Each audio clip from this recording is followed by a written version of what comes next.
اعوذ باللہ من الشیطان الرجیم بسم اللہ الرحمن الرحیم اللہم صل علی محمد وآل محمد۔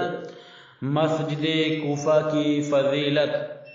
اس مسجد میں 1000 پیغمبروں علیہم السلام اور 1000 وصی پیغمبروں علیہم السلام نے نماز پڑھی ہے۔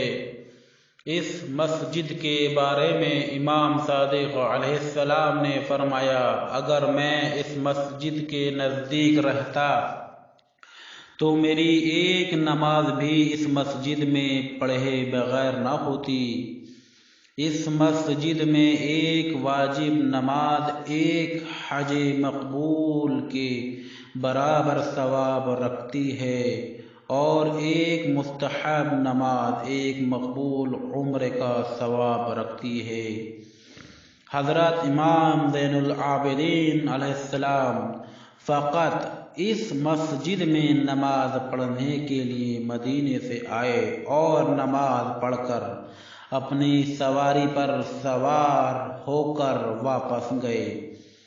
مسجد کوفہ میں مسافر کو نماز کے قصر و تمام کا اختیار ہے۔